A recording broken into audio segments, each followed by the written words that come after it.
In this video, we're going to explain a little bit about the difference between the aerobic and the anaerobic system. So your body has a bunch of different systems in place to help you exchange energy, and if you want to make your body a more efficient system overall, you need to learn how to train those systems independently. Now, if you're a beginner exerciser and you get out and do some kind of exercise, most of the time you're going to end up training those systems naturally, so you don't really have to do anything extra.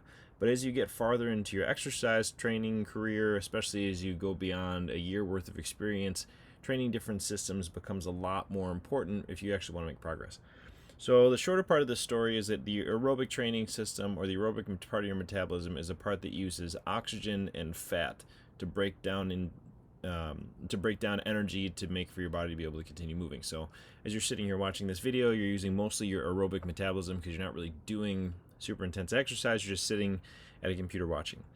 As you get into higher intensity exercise or weightlifting, sprinting, running, when you go to get out of your chair for a second or two, your body is going to rely on a few other parts of your energy system, which would be your anaerobic metabolism.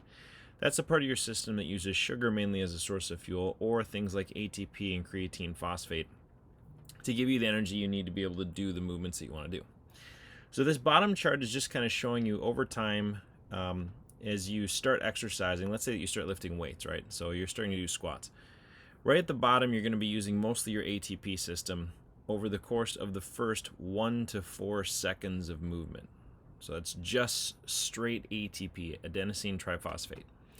As you get up into the 4 to 10 second range, you start to shift into your creatine phosphate system. If you ever heard about people supplementing creatine, that's where this actually comes from. Creatine is the limiter for your body to be able to deliver more phosphate to your muscles, because when they start using ATP, your body breaks down ATP into ADP, and it needs to put another phosphate molecule on it to create energy. So 1 to 4 seconds is ATP, 4 to 10 seconds is going to move up into ATP-PC, so it's some combination of these two systems over 4 to 10 seconds. If you continue to squat and you go up to 10 to 45 seconds worth of exercise, you're going to be using ATP, creatine phosphate, and muscle glycogen. Muscle glycogen is the storage of sugar that you have in your muscles, right? So 10 to 45 seconds, now you're using these two energy systems. These burn out really quickly, and now you're starting to dig into the sugar that's stored in your muscles to help your muscles continue to contract. If you go beyond that and you move up to 45 to 120 seconds, so this is up to 2 minutes, now you're starting to blend systems, right? You're going anaerobic and lactic acid. This is where you're starting to feel your muscles burn really intensely. You're digging really deeply into muscle glycogen. Your body is producing a byproduct because it doesn't have enough oxygen available anymore to keep this system going. It doesn't have enough oxygen. You're working beyond your capacity to use your aerobic system, so it's starting to produce lactic acid as a byproduct, and that burning is trying to shut your muscles down so that it can recover.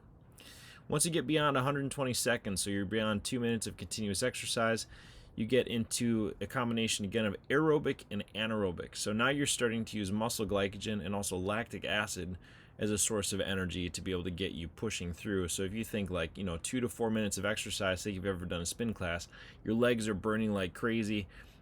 This is you digging hard into that system, and your body's trying to get back to getting you to stop. It wants you to stop doing exercise so they can recover.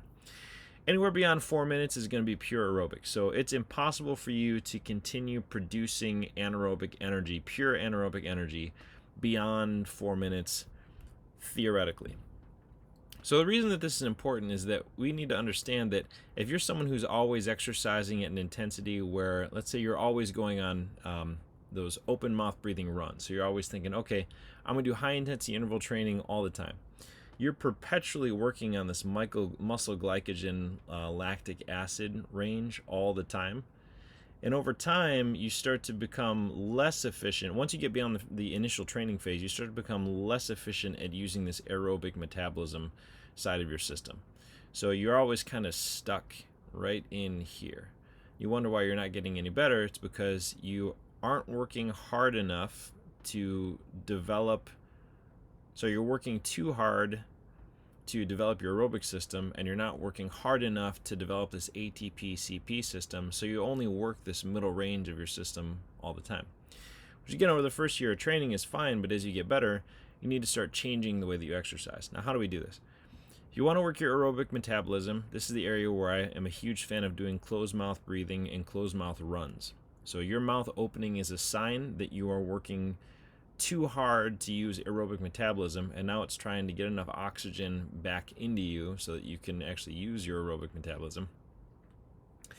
And if you do shorter duration sprints like those, 10 to 20, 30-second sprints, you're using a combination of ATP, CP, and muscle glycogen systems.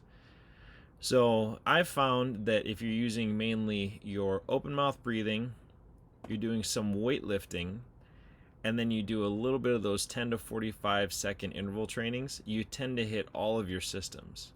Now, if you're an elite athlete, you're going to need to move more down into the 4 to 10-second range to work some of your sprinting systems. You're going to need to spend a little bit more time in all these arenas.